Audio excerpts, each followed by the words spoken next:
Well, of course, our area continues to try to pick up the pieces following Hurricane Helene.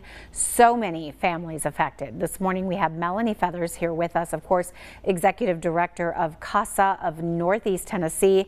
And we want to talk about child welfare, especially during times of natural disasters. And Melanie, thank you so much for being with us today. Yeah, absolutely. Thanks for having me. Of course, when we think about CASA of Northeast Tennessee, I was looking at your service area and the people that you serve, and a lot of them so affected by the recent hurricane. That's right. Yeah, we serve Unicoi, Greene, and Washington County, so all counties that were severely impacted by Helene.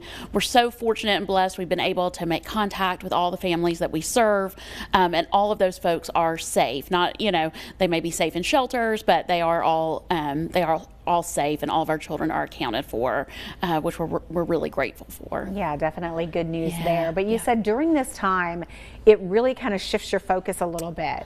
Yeah, it does. In fact, this is really an unprecedented event for our area, right? And so it's unprecedented for CASA as well. And so I really started to kind of dig into some research and say, what should we expect in terms of child abuse and neglect following a hurricane of this magnitude? And what I found is that the research shows that the risk to children is increased. And so we know that because social structures are broken down during times like this, because of difficulty accessing needs, because of loss of job, loss of home, displacement, all of those things increase the stress on families. And that increased stress raises the risk for child abuse and neglect. After Hurricane Hugo, they saw a huge increase in the numbers of reported cases of abuse and neglect. And after Hurricane Floyd, they saw like a 5-fold increase in the TBIs, traumatic brain injuries, to young children due to abuse. And so the risk factor, because of all of that added stress, is the risk factors are just compounded for children. Well, and you look at the mental health issues that adults are going through. Exactly. And if you don't have those coping skills and you don't have that support. Right. So how can we as a community support you and your efforts to help and reach these families and children? Right. Well, so our number one thing that we want to talk about is prevention, right? The risk is there, but a risk doesn't have to be a reality. And so we want to talk about prevention. We want parents to reach out and get help. There are things like the National Disaster Distress Hotline that can help us. Frontier Health has a hotline that you can call. But certainly, if you do have a suspicion of child abuse or neglect, please make the report.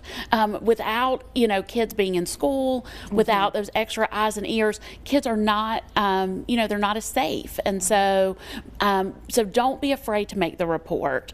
In fact, everybody in the state of Tennessee is a mandated reporter, and so go ahead and make that report. But then also, you can support CASA and the work that we do. Right now, we have a team of volunteers that, as of today, is serving over 140 kids, but that number will increase each day, and that team of volunteers is working hard, but we need more volunteers. We fully anticipate that our caseload will increase, and we need to be able to support and train these volunteers, and so those are ways that you can step up and help CASA. And I know you are not able to do your fundraiser, so if you are able to donate to CASA, wonderful organization that continues to help out. She also has put together some helplines here, some information that we want to be sure to get across to you. Here are some important phone numbers: Frontier Health Crisis Hotline. We've got Disaster Distress Hotline up there. Also, CASA of Northeast Tennessee, a wonderful resource. If you want to write down that number, check out their website as well for more information, CASANETN.org. Melanie, thanks so much for being with us. Thank you.